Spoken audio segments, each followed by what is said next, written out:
जय भोले की हर हर महादेव बम बम भोले।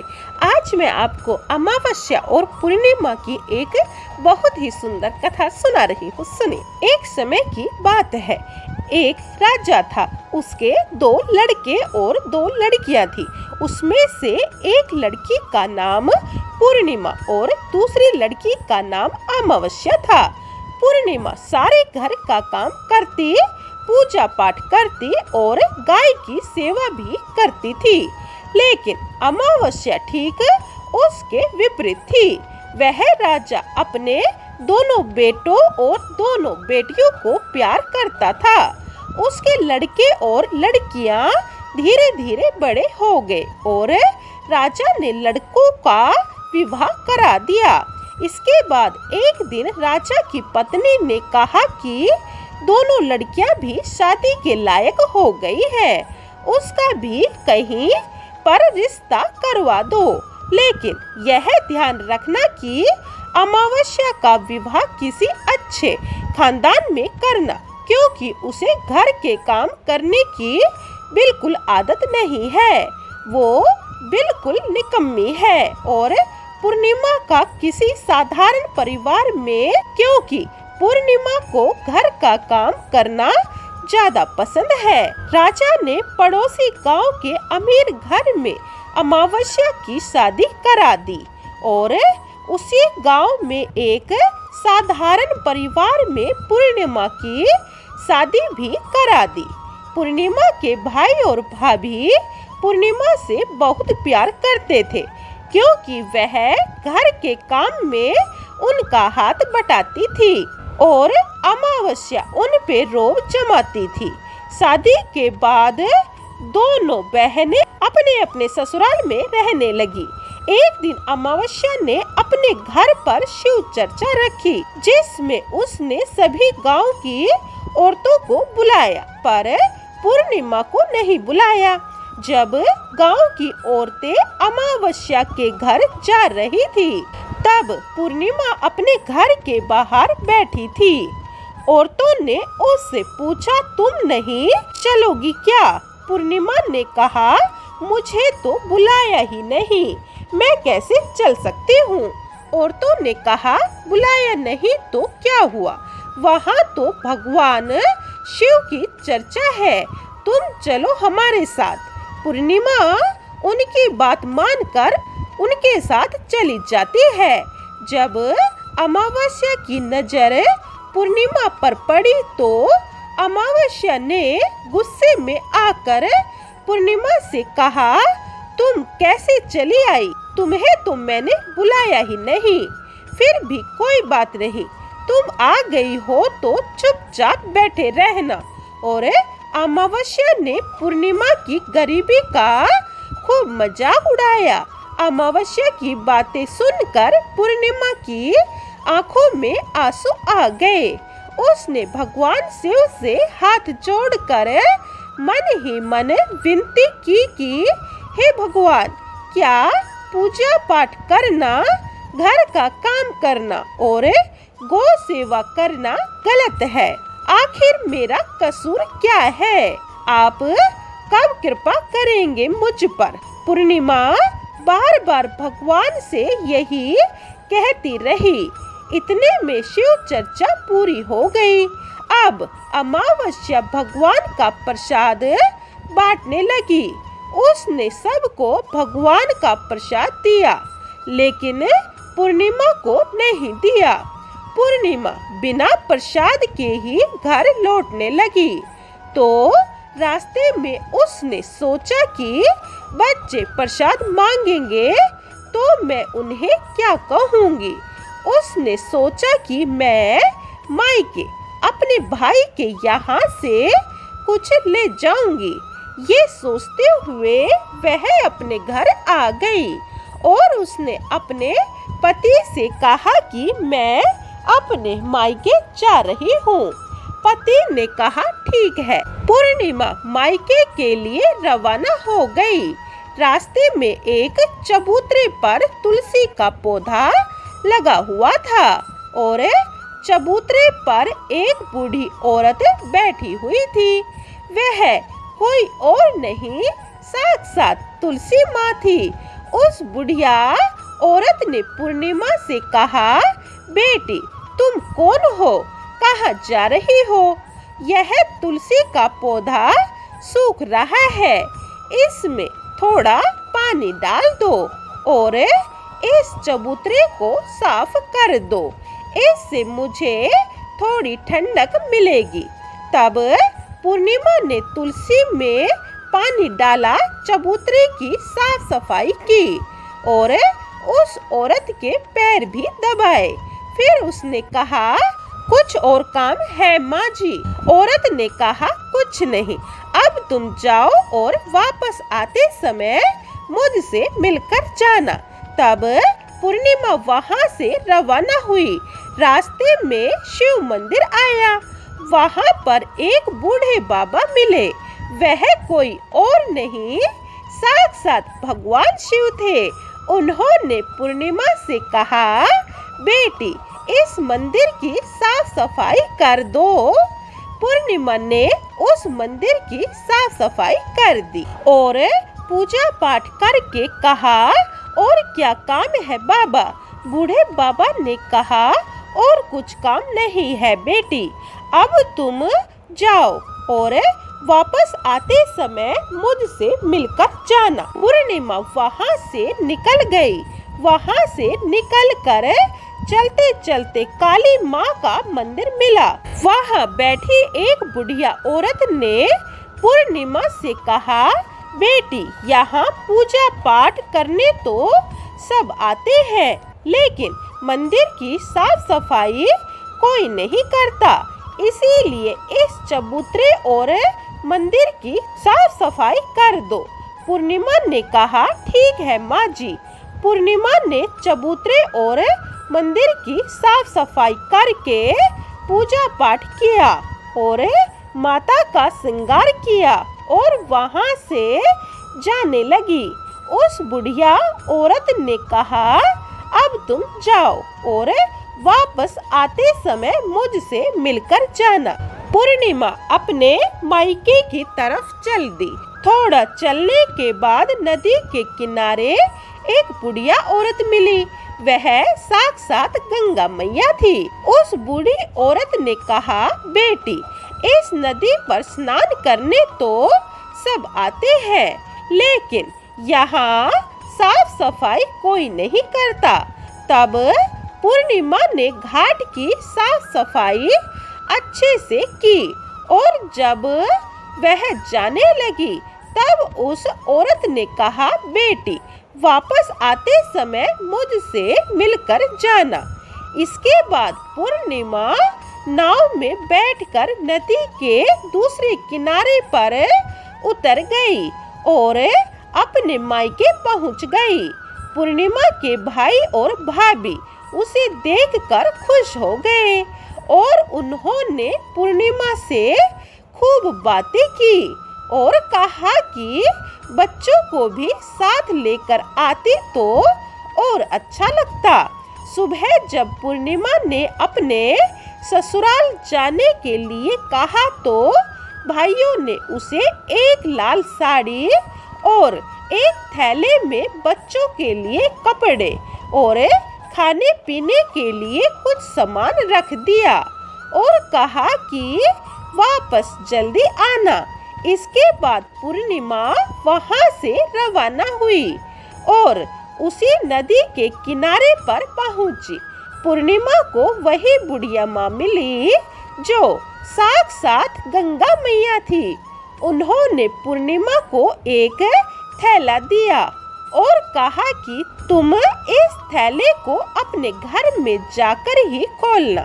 पूर्णिमा ने कहा, ठीक है। आगे चलकर वही काली माँ का मंदिर आया। वहाँ भी उस बुढ़िया माँ ने पूर्णिमा को एक थैला दिया और कहा कि इसे घर जाकर खोलना।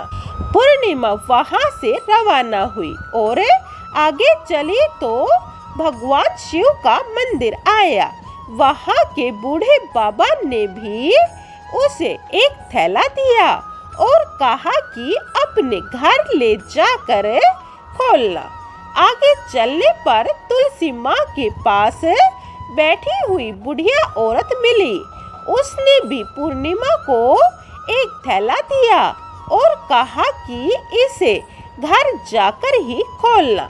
अब पूर्णिमा के पास 5 थैले हो गए। इन सब थैलों को लेकर पूर्णिमा अपने घर को चली आई। पूर्णिमा ने सबसे पहले अपने मायके का थैला खोला। उसमें बच्चों के लिए अच्छे अच्छे कपड़े और खाने पीने की चीजें थी। उसने अपने बच्चों को नए नए कपड़े दिए और खाने पीने की चीजें दी। तब बच्चे बहुत खुश हुए। अब पूर्णिमा ने दूसरा थैला खोला जो उसे गंगा मैया ने दिया था। उसमें सोना और चांदी भरा हुआ था। फिर उसने तीसरा थैला खोला जो उसे काली माँ ने दिया था। उसमें 16 श्रृंगार का सामान भरा हुआ था। अब उसने चौथा थैला खोला जो उसे भगवान शिव ने दिया था।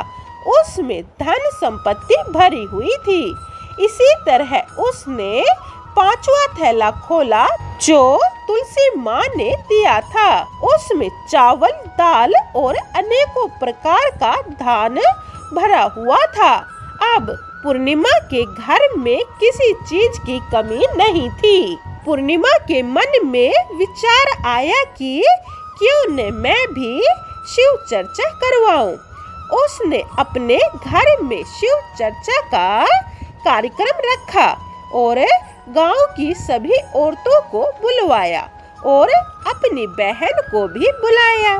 जब अमावस्या अपनी बहन के घर आई तो उसने देखा कि पूर्णिमा के घर में धन दौलत की कोई कमी नहीं है और यह देखकर अमावस्या आश्चर्यचकित रह गई और उसने पूर्णिमा से पूछा कि तुम्हारे घर में इतनी धन दौलत कैसे आई। पूर्णिमा ने कहा, बहन, तुमने अपने घर शिव चर्चा रखी और उसमें मुझे नहीं बुलाया।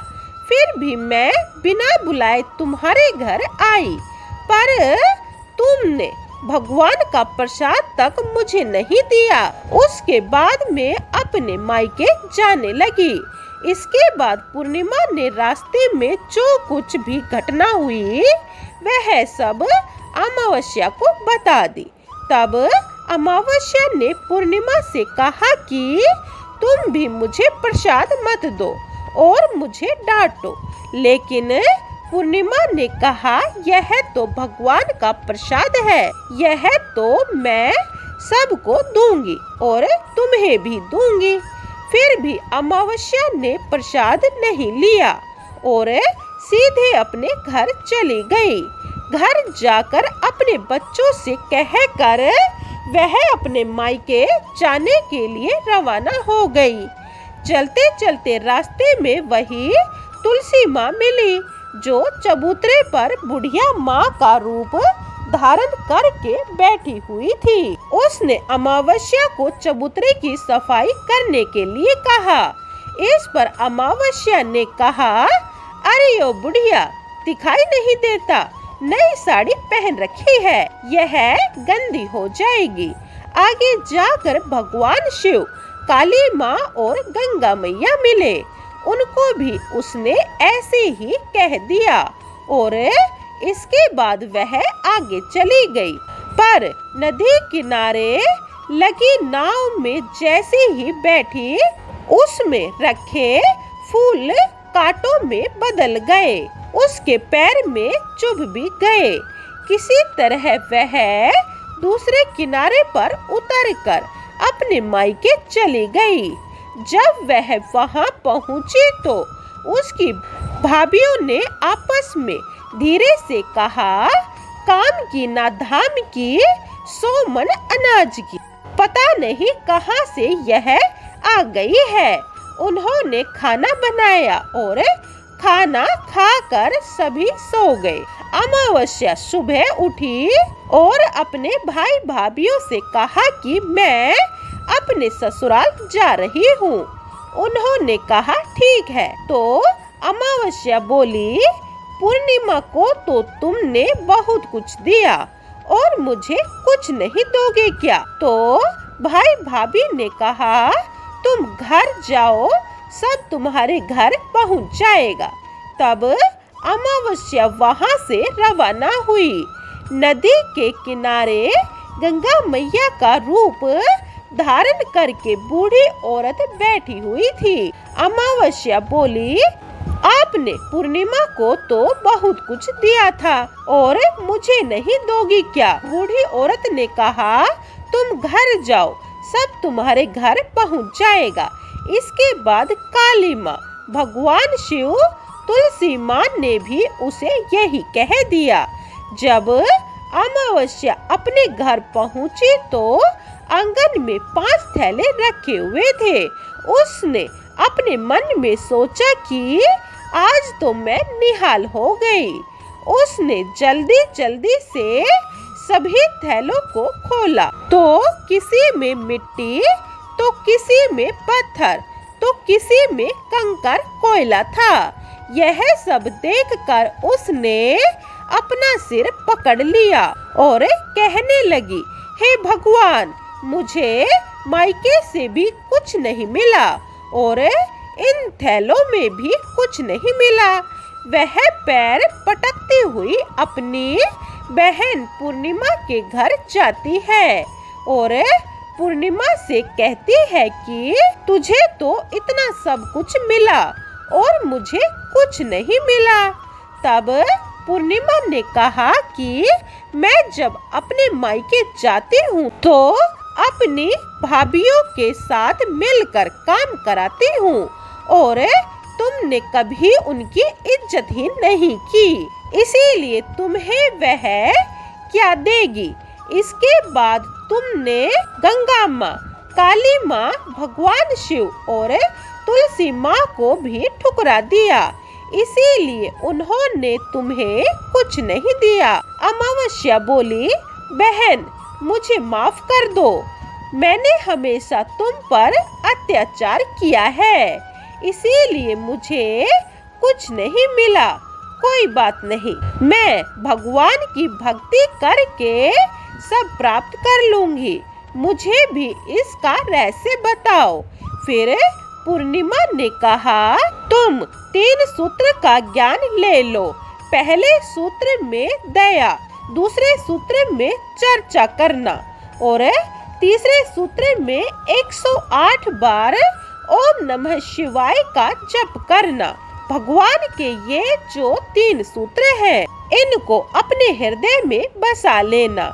मेरे पास कुछ नहीं था, पर मैंने सच्चे मन से भगवान की पूजा की, इसीलिए भगवान ने मुझे सब कुछ दिया और तुम्हारे पास जो कुछ भी था वह भी खत्म हो गया। इसके बाद अमावस्या अपने घर गई और भगवान का पूजा पाठ करने लगी। उसने भगवान शिव से माफी मांगी और गौ सेवा करने लगी और दूसरे की मदद भी करने लगी। अब वह अच्छी तरह से रहने लगी। इसीलिए हमें अपने स्वभाव को दया धर्म वाला बनाना चाहिए। अगर भगवान ने हमें सामर्थ्य दिया है तो हम दूसरों की सहायता कर सके। मानव होकर मानवता का धर्म हमें जरूर निभाना चाहिए। बोलिए जय भोले की हर हर महादेव, बम बम भोले। अगर आपको यह कहानी अच्छी लगी हो तो लाइक, शेयर और सब्सक्राइब जरूर करें। और इस चैनल पर 23 जुलाई से सुख सागर शुरू होने जा रही है, इसीलिए भी यह चैनल सब्सक्राइब कर ले। जय भोले की हर हर महादेव, बम बम भोले। कमेंट में जय भोले की लिखें। जय भोले।